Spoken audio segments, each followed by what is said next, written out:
Ira Rebela. Quem é Ira Rebela? A Ira Rebela é o meu alter ego. É uma persona que eu levo muito a sério em termos artísticos, né? Que é uma parte de mim, uma grande parte de quem eu sou. E Maíra Rebelato, quem é? Maíra Rebelato é quem eu não pude escolher ser, mas eu sou. E eu aceito muito bem. E tô sempre tentando descobrir também quem é ela. Eu acho que a Ira pertence a Maíra, então isso é bom. Apesar do meu nome ter Y, é Maíra, né? Mas se escreve com Y, então desde sempre eu me acostumei a ser confundida com outros nomes, né, que soam com Y, como Maia, Maiara, Mayra e tal. Então, de alguma maneira também eu acho que isso tem a ver com o meu caráter, que é bem plural, né? Acho que acabei nem me importando mais quando erravam a pronúncia do meu nome, assim. Maíra, eu acho que é essa pessoa que aceita todas as variações do seu próprio nome, né? Então vou falar da infância. O que é infância? Infância é um sonho distópico. Para mim, a infância ela está sempre presente, mas quanto mais você envelhece, menos você consegue assumi-la naturalmente, né? Eu acho que é sempre um esforço maior. Mas ela é um sonho que está sempre ali, né? Eu acho que as coisas mais belas pertencem à infância, assim. Mesmo que hajam tragédias, né? Se a gente fala de pureza, acho que a infância é algo que está mais próximo disso, né? Então... E aí a Rebela também tem a Bela ali no meio do nome, né? Da beleza. Fala pra gente sobre a beleza. Você falou que as coisas mais velhas estão na infância. E depois o que sobra? A beleza, para mim, sempre foi minha melhor amiga e a minha maior inimiga, assim. Eu acho que a beleza, ela é hipnotizante e às vezes ela é agradável. E a gente envolve muita sabedoria, né? Acho que conseguir viver a beleza de uma maneira coerente, né? Dentro do que você acredita que é humano, dos seus valores. E tem sempre a questão da nossa sociedade que objetifica a beleza, né? Muito, então eu acho que isso é sempre algo delicado, assim, como que você lida com a objetificação da beleza. Então acho que essa parte é a parte difícil. A parte boa eu acho que é a parte que encanta, né? A parte que traz descobertas e eu como pintora acredito muito nessa beleza, né? E o que te encanta? A beleza me encanta. A feiura também. O desconhecido. Aquilo que a gente não diz, mas sente. Tudo que às vezes não tem nome me encanta. Por isso que eu gosto de pintar. Não tem nome, né? Quando eu pinto, eu não estou pintando um nome, eu estou pintando alguma coisa. A coisa em si sempre me encanta. Então, dentro da filosofia de vida ou dos livros, a coisa em si sempre me encanta, sabe? Por que você dá nome aos quadros? Oi? Por que você dá nome aos quadros, Astel? Comentário. Então, o nome dos quadros eu acho que tem a ver assim, com a adaptação daquela criação para uma linguagem da nossa civilização humana, né? Porque o homem não existe sem a palavra, sem o verbo. Agora, a imagem existe. Mas para você fazer essa ponte da imagem com o ser humano, você precisa da palavra. Em algum momento na história sempre isso aconteceu, né? Então acho que isso, como artista eu sempre me preocupo com isso. Então, minhas obras, como várias, tem várias camadas de sentido, tá? Então acho que quando você dá uma palavra, você cria uma outra camada de sentido. E adaptar ela a uma linguagem mais acessível, né? Para que serve o silêncio? Eu nunca ouvi o silêncio, você já ouviu? No dicionário está a ausência de ruído, né? Não Ausência de existe, ruídos. né? O John Cage tentou criar uma câmara, eu gosto do John Cage, né? Um artista, um músico experimental, ele tentou criar uma câmara onde ele conseguisse isolar os ruídos, né? Para ouvir o silêncio, porque é impossível, sempre tem um ruído. Mas eu acho que a ideia do silêncio é uma ideia que me traz paz, muita paz. Sempre me trouxe. Eu acho que o silêncio é uma chave mestra, muitas vezes. Na sua vida, nas conversas, nas suas relações, né? Consigo mesmo. Saber gostar do silêncio é um caminho saudável, eu acho, muitas vezes. Muitas vezes. Mesmo que você fale depois, mas viver o silêncio, sabe? Tem tantas coisas que não existem que a gente deu nome a elas, né? O que você queria que existisse?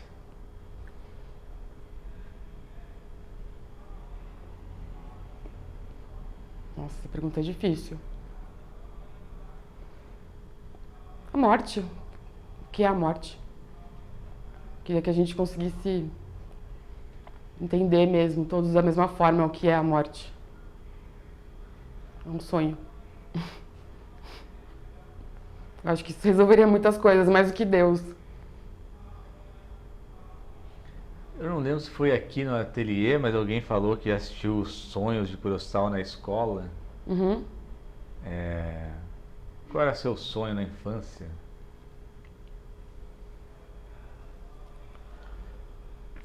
Eu sempre fui uma criança bem introspectiva, ao mesmo tempo que eu sempre fui rodeada de muitas pessoas, né? Muitos estímulos.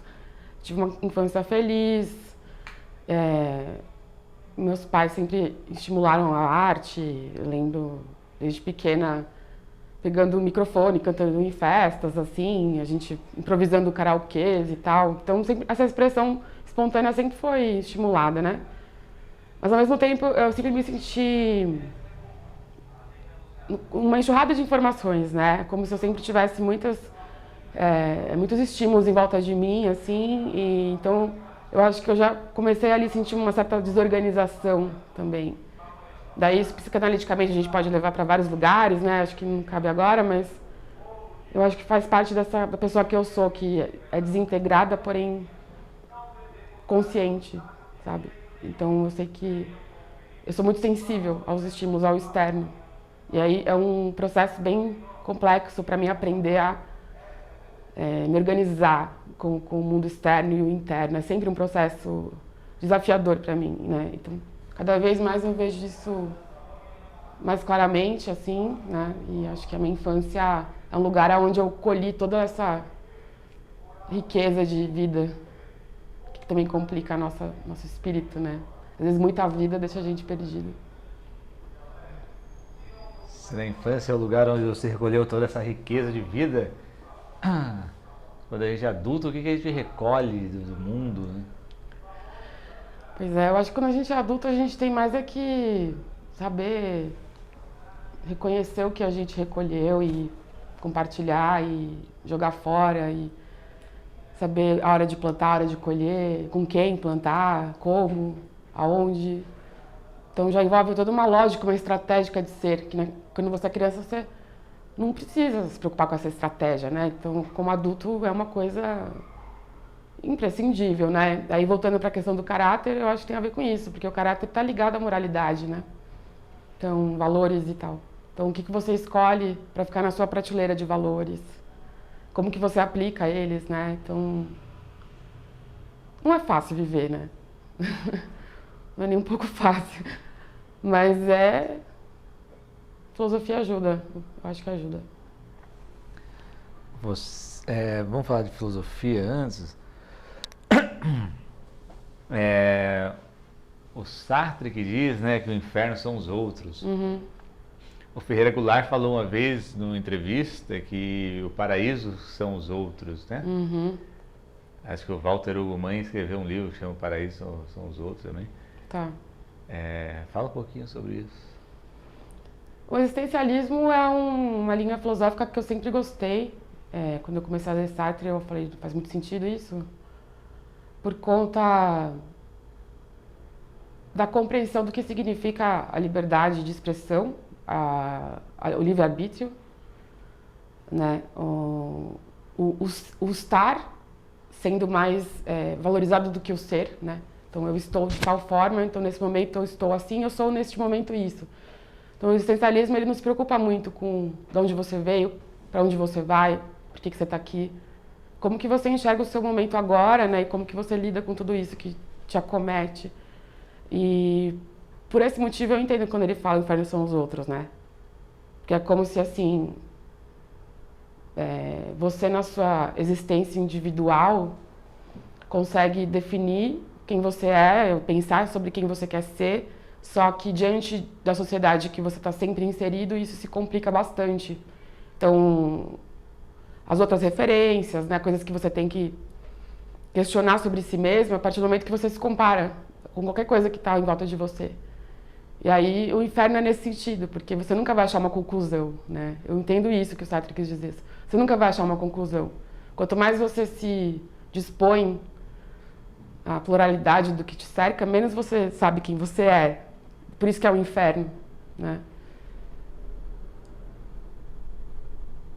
E quando o Ferreira Goulart fala de paraíso, eu acho que é a antítese, né? Cabe também. Porque essas são as negações, luz e sombra, paraíso e inferno. Então você pode enxergar a sociedade, os outros, o que te cerca como algo infernal, ou você pode enxergar como algo que te embeleza, que te faz sentir resolvido. Eu acho que a gente está sempre nessa variação, né? Conforme a gente vai conquistando coisas na vida. Às vezes a sociedade é um inferno, você fala, não, ninguém me entende, eu quero morrer e tal. E depois, nossa, não, todo mundo está entendendo, eu achei um lugar, né? Então, paraíso, os outros. De alguma forma, a gente está sempre projetando para onde que a gente vai, como a gente vai, onde é melhor a gente estar, né? Eu acho que o existencialismo, ele valoriza muito o indivíduo nesse sentido, sabe?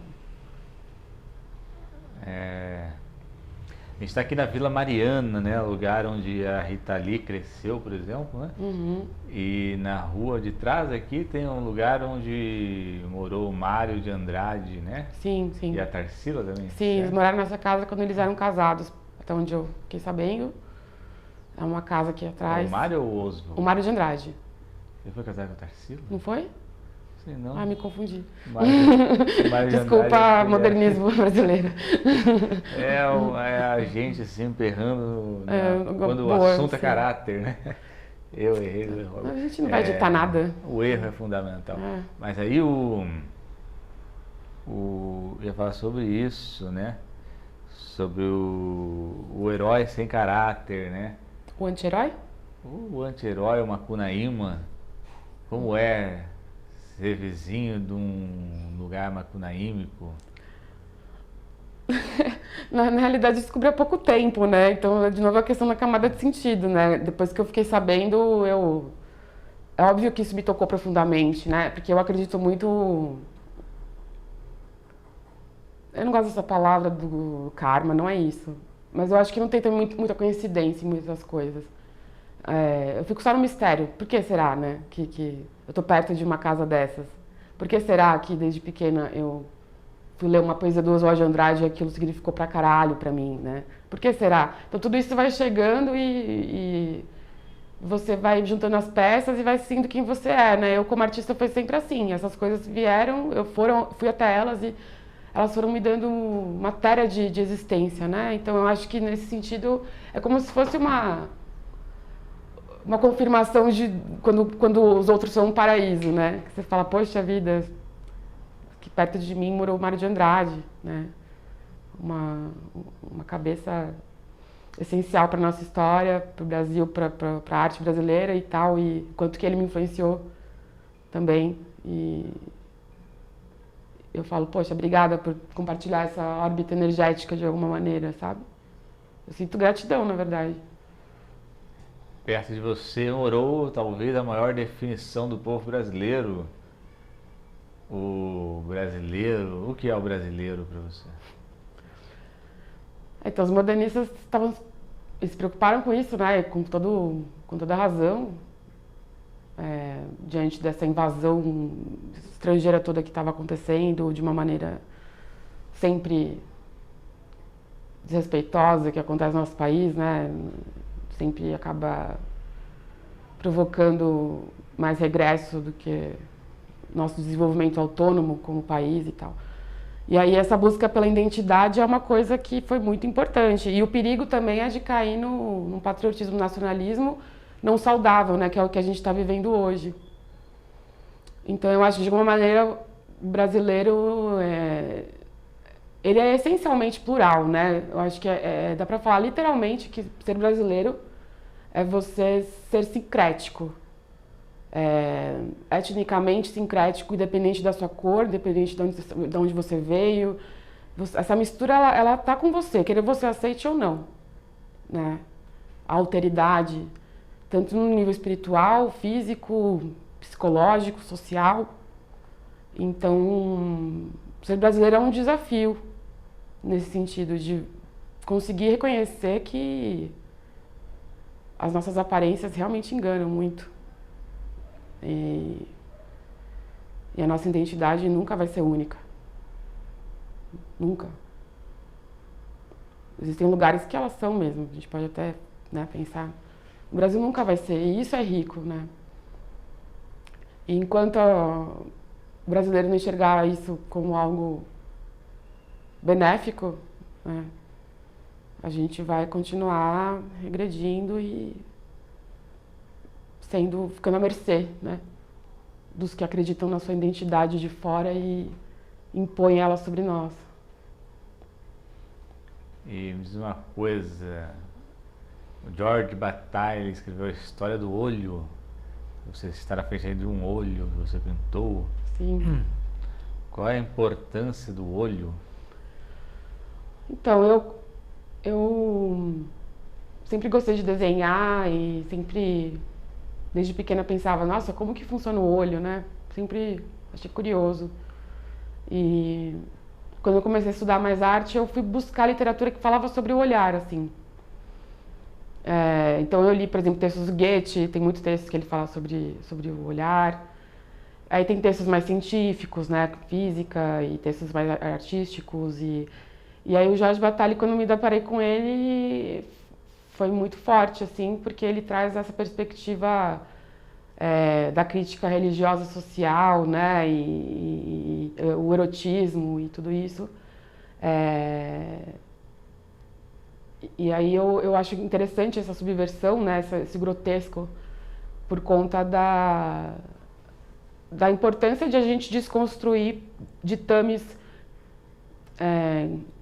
cristãos e católicos que foram sendo arraigados nos nossos valores, né, a ponto de nos asfixiar. E quando Nietzsche fala que Deus está morto, eu entendo, aí, ele precisa estar morto, esse Deus, para que a gente se liberte e compreenda a vida a partir de uma forma mais existencial, né? Menos unívoca, do tipo, eu tenho um Deus que vai me ditar, ou eu tenho só aquele autor, eu tenho só aquele pai, eu tenho só aquela mãe, eu tenho só, enfim, nunca é só um, né? E o olho, eu acho que ele tem um simbolismo místico, porque primeiro porque ele é circular, segundo porque ele é o princípio de toda a câmera, de toda a luz, de tudo que a gente concebe como realidade imagética, né? E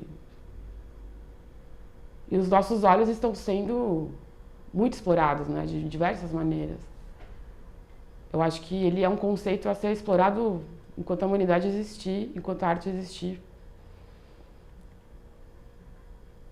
E nunca vai ser decifrado, assim, mas quanto mais a gente explorá-lo, mais a gente pode conhecer muitas coisas, eu acredito. Desenvolver várias tecnologias e pensamentos criativos, né?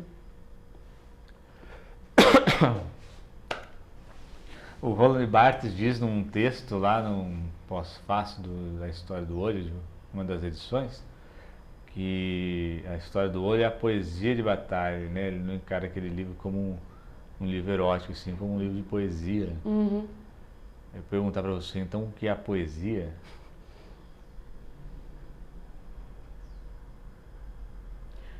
Os gregos definiam poiesis como técnica, né? Uma técnica de tradução de ideias platônicas, vamos dizer. Ideias que estão no ar, ideias que estão ali onde a gente não sabe. E aí a poiesis, ela é um caminho, né? Então eu acho que a poesia, ela ainda é e sempre será o maior caminho que o ser humano conhece para traduzir o não traduzível e assim se tornar mais humano. Eu acho que ela sempre vai para um caminho de humanização. Não tem como. Coitada da poesia, né, nesse mundo. Sim, coitada da poesia, coitada de nós, coitada das palavras. Agora, eu vou ficar um pouco em batalha, porque achei que o livro é muito significativo, né, de tudo, né? E, e assim, tem todo esse livro que é um livro erótico, né, que você vê, talvez ele fez aquilo naquela época para dar uma chocada mesmo. Mas aí, eu não sei se em todas as edições tem isso, mas na edição que eu li, o último capítulo era ele contava a história do pai dele, do pai dele do autor, né? E aí lá ele contava que o pai dele teve uma doença, que ficou de cama e tal, e aí ele se cagava todo. E aí, talvez por isso que o livro comece no sexo anal, a história do olho, né? O olho do cu. E aí é psicanálise, né? E para que serve a psicanálise? Para transformar o olho em cu? Então, a psicanálise, ela é uma estrutura de pensamento analítico, psicológico, que é essencial para o que, né, muita coisa que a gente conhece faz parte da revolução do século XX, né? Da transição do século XX para o XXI também, do XIX para o XX, assim, ela está sempre presente e aí ela acompanha um movimento de relativização, né, da vida, no sentido de questionar, né, a objetividade da ciência, como que os médicos estavam determinando certas coisas que são perigosas, né, porque existem a nossa mente começou a ser decifrada de uma outra forma e foi muito audacioso da parte do Freud enfrentar toda aquela sociedade de médicos e dizer que existe um inconsciente, né? Ninguém conhecia esse termo, então eu acho isso fantástico, assim. Então, são coisas assim, eu não diria nem que são invenções, eu acho que são descobertas de muita genialidade, de muita dedicação e convicção e é quando em determinado momento aquele absoluto, aquela coisa em si te pega e você fala, eu vou fazer isso. Isso tem um sentido, eu vou descobrir isso. E é assim que grandes mentes transformam o mundo, né? Eu acredito nisso. Pode ser meio iluminista, mas eu acho que isso acontece.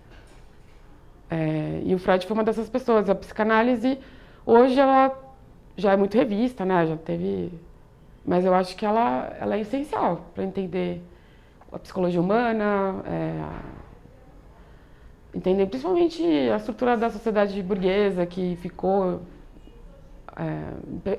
penetrou, né, na nossa forma de ser familiar e tudo mais. Mas não resume. Não, acho que é perigoso resumir, né? Tem muita coisa além do complexo de Édipo, além do pessimismo, vamos dizer, psicanalítico, assim. Eu acho que ele faz sentido até um certo ponto, dependendo do que você está analisando e como você está usando aquilo, né? Mas nunca vai ser descartado, eu acredito. Sempre vai ser compreendida como um ponto estrutural, né? Para todo o desenvolvimento do conhecimento psicológico, filosófico e científico que a gente alcançou. Por que a pintura? Eu acredito que a psicanálise me ajudou a me aproximar da pintura. Eu estudei psicologia um tempo, estudei muita psicanálise e eu lembro que eu me deparei com o termo sublimação, né? Que Freud determinou como algo que você tem, todos nós temos essa energia sexual, né? A pulsão sexual, que não se resume só aos prazeres carnais, mas é a nossa energia, nossa potência enquanto indivíduo. E o que você faz com essa potência? Como que você canaliza, né?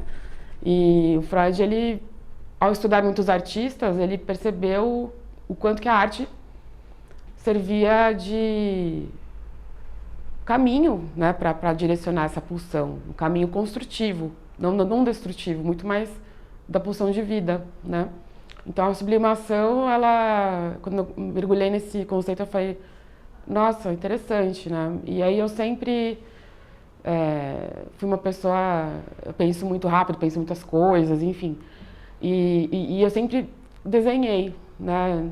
Nas aulas, assim, nos cursos que eu fiz, nas faculdades e tal. Desde a escola eu sempre desenhei e dessa forma eu sempre prestei melhor atenção em muita coisa que estava sendo dita. E na faculdade de psicologia eu comecei a desenhar cada vez mais. Aí eu falei que interessante, quanto mais eu ouço falar sobre a mente, sobre a psique, mais eu quero desenhar aqui nessa aula, sabe?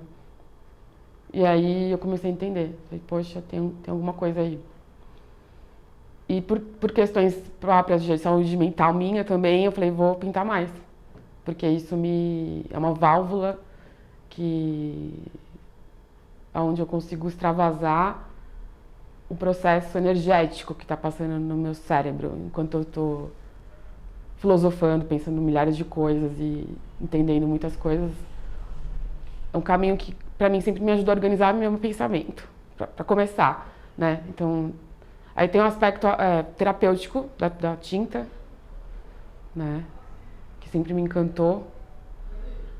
E eu sempre acho que eu tenho certas megalomanias, talvez. Eu sempre li bastante e tal, e sempre me preocupei com as coisas mais essenciais do mundo. De alguma maneira, tentei me aproximar delas, assim, tento. E a pintura, eu pensei, poxa, a primeira coisa que o homem da caverna fez lá foi pegar um negócio e rabiscar, né? Veio antes da letra, da palavra, vamos dizer, não sei se da letra, né?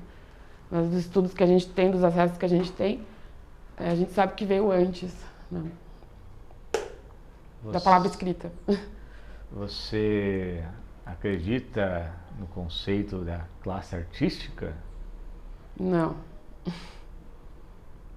Por quê? Eu acho uma piada. Eu acho... Porque pra mim a arte, ela faz parte da vida, faz parte do ser humano. Então a classe artística é uma arrogância. Eu acho que todo mundo pode fazer arte, pode ter acesso à arte. Nem todo mundo escolhe ser artista. E essa classe artística é uma coisa que se fala, mas ninguém vê. Uma coisa que se fala, mas ninguém entende. Uma coisa que se fala, mas ninguém tá ali.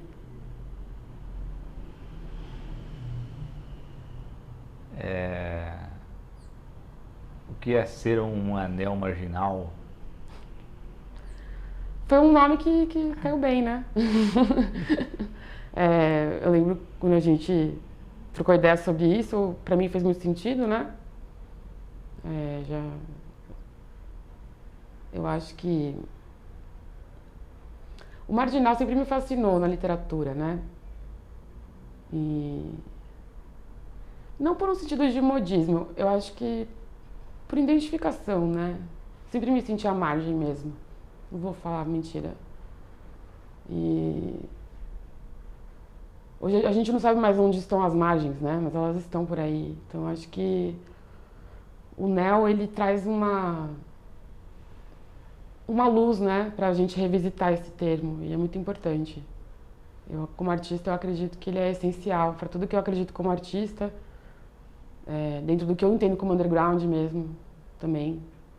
do porquê que eu gosto do Andy Warhol, do porquê que eu levo a sério o que eu estudo sobre ele e tento aplicar aqui no laboratório mesmo, do meu jeito. Enfim, muitas coisas aconteceram e acontecem e vão fazendo cada vez mais sentido, sabe? Em termos do que eu acredito como artista, assim. Então, é muito bom ser neomarginal. Muito bom. Sentir pertencente a um... É um conceito. Um conceito, acho. Que faz sentido. Você falou assim, não sabemos mais onde estão as margens, né? Por que isso? Falta-se água? Também, em alguns lugares falta. Muitos lugares. Então, eu acho que... Hoje, com a revolução tecnológica, os nichos de atuação, né, tanto artística como de trabalho, de criação, de interação, eles multiplicaram assim a milésima potência, né? A gente não tem mínima noção de tudo que está acontecendo e a gente consegue perceber o quanto é impossível, né, compreender o mapa de tudo. E isso é uma coisa muito engraçada, porque antes da revolução tecnológica as pessoas eram um pouco mais... né, os nossos valores e fatos e coisas dadas e verdades eram muito mais compartilhadas, né, a partir do mesmo ponto de vista. Você não tinha tanto atravessamento de informação e tanta relatividade, né? Você tinha, sei lá, as comunidades mais organizadas que compartilhavam mais daquilo ali, mas não tinha um atravessamento tão grande de você acessar e saber, nossa, aquilo ali existe de uma outra forma, sabe? Essa pessoa... Enfim, o processo pós-globalização, né, e pós-verdade que a gente está vivendo, e revolução da informação. Então, eu acho que a margem, ela tem várias matrizes. Ela tem a matriz virtual, ela tem a matriz geográfica, ela tem a matriz física, né? Ela tem... Então, a gente está sempre... Eu acredito no vanguardismo nesse sentido ainda, de a gente ter que desbravar os territórios, entender onde estão as principais margens, né? Porque eu acho que se você falar, eu sei onde estão as margens, isso é meio... Como assim, né? Eu acho que é um auto-engano, assim. Então, acho que como artista a gente tem que explorar os territórios e descobrindo caminhos e se apropriando de certas margens, porque com elas a gente consegue andar e conhecer os rios, né? E também pegar um barquinho quando for necessário e tal. Ela direciona. Hoje em dia se fala muito do conceito de pós-verdade, né? Que é um conceito acadêmico, né? Acho que todos os conceitos são meio acadêmicos, assim. Sim. Isso já é uma coisa meio agrupadora de uma elite, né? Vamos destrinchar o academicismo. Como é que podemos falar sobre pós-verdade como uma característica do mundo de hoje, se há muitos anos, né, há milhares de anos, inventaram-se deuses, né? Uhum. Você tem um isqueiro? Tenho. Estou pensando aqui, peraí. Como é que podemos acreditar em alguma coisa? Bom, primeiramente, por exemplo, você falou de deuses e de verdade, interessante, assim. Agora a gente falou um pouco sobre psicanálise, que fala de certa forma, acho que a psicanálise, ela circunda uma ideia de verdade, né? Tipo, é um fato que, né, o complexo de Édipo, é um fato que acontece a triangulação, é um fato dado e a partir disso a gente analisa as pessoas e aplica aquilo. O Jung, quando ele questiona o Freud, ele vai para civilizações antigas, né? Ele percebe o quanto tem várias outras histórias, que o Édipo é só uma delas, por exemplo. Então a mitologia, a civilização das origens, as sociedades antigas, é tanta mitologia, é tanta história, né, que existe. Por isso que a arte me encanta, o estudo da arte, porque é uma história que é muito mais difícil, né, de você falar que entende, porque tem muita coisa, né, e sempre está ligado com o mito, de alguma maneira, com uma certa fantasia, né, crenças religiosas, ritualísticas, hábitos exóticos e coisas assim, que questionam, né, toda a ordem que foi imposta numa questão mais ocidental, né, que a gente está inserido. Então, como era essa pergunta mesmo? Nem lembro mais. Era como acreditar em alguma coisa, né? Tinha uma conexão, é. Ah, tá. Então, aí você falou que inventam deuses, né? Eu acho que sim, inventam, mas também se creem em deuses. Por que que se creem, né? O Freud mesmo, ele fala sobre os gregos. Sabe como ele começou a desenvolver o ideia de inconsciente? Pelo menos até onde eu me lembro, até onde eu sei. Os gregos, eles tinham mania de compartilhar os seus sonhos, né? Eles se encontravam nas praças e falavam, eu sonhei com isso, sonhei com aquilo e tal. E eles começaram a perceber que existiam deuses que eles sonhavam ao mesmo tempo. Por exemplo, Afrodite, Atena. Falavam, eu vi essa mulher, ela era assim, assim, assado. Então isso é um mistério, né? É um mistério e isso gera muito da mitologia. Dentro da ideia que o Freud destrinchou, ele fala isso. Ele fala que a mitologia, ela foi um sonho compartilhado, mas um sonho que pessoas acessaram ao mesmo tempo, de alguma forma. E aí, a partir do momento que tem esses pontos, né, de encontro, de acesso do sonho, que se tornam mitos, se tornam entidades e nomes, aí isso é aplicado numa vida acordada, né, e se geram vários hábitos em torno daquilo, e se constroem tempos. E aí a gente vai falar de magia, de bruxaria, de um monte de coisa também, né. Inventar Deus eu acho um absurdo. A gente não sabe o que é Deus, então não se inventa Deus. Mas também negar Deus também acho um absurdo, porque se você não sabe o que é, como que você vai negar? E tem muitas coisas na vida que acontecem e a gente não tem explicação. Isso é Deus. Não precisa ser nada assim, sabe? Religioso nesse sentido político, né? Parece simples, mas é um dos principais problemas da humanidade, assim, ter ligado a religião à política e a ideia patriarcal, piramidal, né? Esse é o maior problema. É um problema contínuo, né? Continua acontecendo, né? Pensar no Brasil, por exemplo, temos um mito, né? O sonho do mito foi eleito. Uhum. E o sonho do Lula, que também não deixa de ser um outro mito, também foi eleito aí pela terceira vez. Uhum. E assim vivemos na vida, né? Então perguntarei a você, o que é a vida? Eu acho que seria bom fazer uma hipnose, né? Bom, vida é uma palavra com V-I-D-A, né? E como será que veio do latim vid? Tô aqui pensando. Bom, eu nunca vou responder isso. Eu acho que a vida era é uma aventura, cara. Tá bom, vou falar como Maíra agora. Pra mim a vida é uma aventura. Uma aventura muito louca. Realmente, assim. E vale a pena aprender a amá-la, apesar de qualquer coisa, assim. A gente tem muita coisa boa na vida quando a gente aceita a vida dentro de si mesmo. Parece clichê, mas muitas vezes a gente não aceita a vida, né? A gente aprende a não aceitar a vida. A gente aprende a se limitar, a se coibir, a se adaptar. Eu acho que a vida não tem nada a ver com isso, sabe? A vida é uma aventura e tem que ser legal, e tem que ser divertida e cada um vive do seu jeito, com a sua loucura. A vida não pode ter muitos julgamentos, eu acho. Acho que a vida pra mim tá muito ligada com uma ideia de liberdade, assim.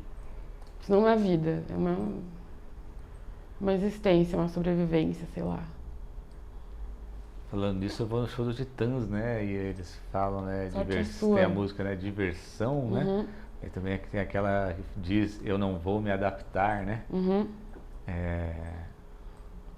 Então, assim, chegando ao final, vou perguntar então a questão derradeira, né? Você tem medo de morrer? Eu tenho mais medo de viver do que de morrer. Mas eu tô aprendendo a ter mais vontade de viver. Mas eu não tenho medo de morrer. eu acho que deve ser uma viagem muito legal. Deve ser a melhor droga que existe, a morte. Espero que sim, porque as outras drogas são boas, né? Nem tanto. Divertidas. Eu acho que morrer é uma passagem bonita, cara. Não tem que ser vista como algo ruim. Eu acho que é um absoluto bonito, assim. Eu tenho muito amor pela morte, eu gosto da morte. Gosto muito desse tema, do que ela traz. Pensar que todo mundo vai morrer sempre me ajudou a ter coragem. Me ajuda até hoje. Qualquer coisa que acontece, eu falo, meu, eu vou morrer, todo mundo vai morrer. Tudo bem, vou lá. Tudo certo. Me dá coragem a morte.